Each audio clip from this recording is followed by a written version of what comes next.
네, 조금 전 국회에선 민주당 윤호중 박지원 비대위원장이 긴급 기자회견을 했습니다. 취재 기자를 연결해 보겠습니다. 김필중 기자, 일단 긴급 기자회견 내용부터 들어볼까요? 네, 조금 전 7시에 기자회견을 가진 윤호중 박지원 비대위원장은 먼저 고개를 숙였습니다. 피해자분과 그 가족분들 그리고 국민 여러분께 사과드립니다. 재발방지 대책 마련도 게을리하지 않겠습니다.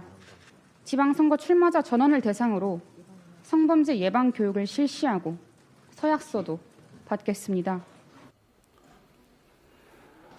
네, 또 이번 사건에 대한 경위도 밝혔습니다. 지난해 말 피해자는 자체적으로 사건을 해결하려고 했지만 원만하게 진행되지 않았다며 이에 3월 말에 젠더신고센터에 신고를 해 비대위에서 철저한 증거조사를 통해 박 의원의 제명을 결정하게 됐다고 했습니다. 이어 권력형 성범죄 근절과 성평등 조직 문화를 위해서 당원 당규와 제도 개선을 적극 추진하겠다고 덧붙였습니다.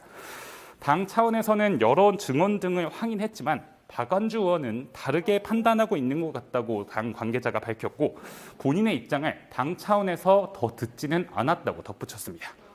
네, 다른 성비위 사건이 더 있다는 말도 나오고 있고 또 불분명한 보도들도 나오고 있습니다.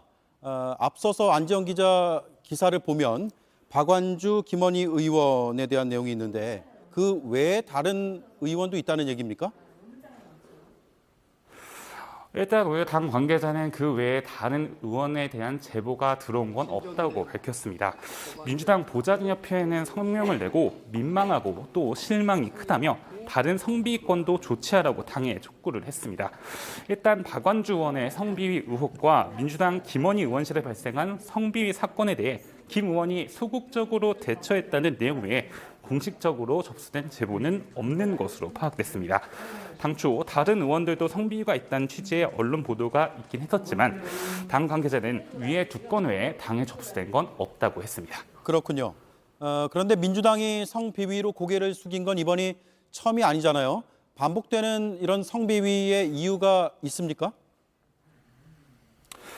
네, 대선 주자였던 안희정 전 지사에 이어 고 박원순 전 서울시장, 오거돈 전 부산시장 등의 성범죄 사건 등이 알려졌는데요. 지난해 4월 치러진 보궐선거도 민주당 출신 인사들의 성비위 사건이 원인이었습니다. 거기에 최근 민주당에선 최가국 의원이 짤짤이 발언 등으로 논란이 돼서 성희롱, 성추문 사건 등이 반복돼 비판 여론이 커지고 있습니다. 특히 이번 지방선거를 앞두고 캠프별로 성인지 감수성 교육까지 진행됐는데 그 취지 역시 무색해진 상황이 됐습니다. 당의 한 관계자는 설마 난 괜찮겠지라는 안일함과 자신을 계몽의 대상이 아닌 주체로 보는 습성이 일부 남아있기 때문이라고 꼬집었습니다. 또 민주당이 사건이 터질 때마다 내부에서 해결하려다 도리어 문제가 커지는 게 아니냐며 엄중하게 대처해야 한다는 지적도 있었습니다. 일단 이번 박완주 의원에 대해서도 정의당과 국민의힘은 의원직 박탈에 준하는 징계를 촉구하기로 했습니다. 네, 잘 들었습니다. 김필준 기자였습니다.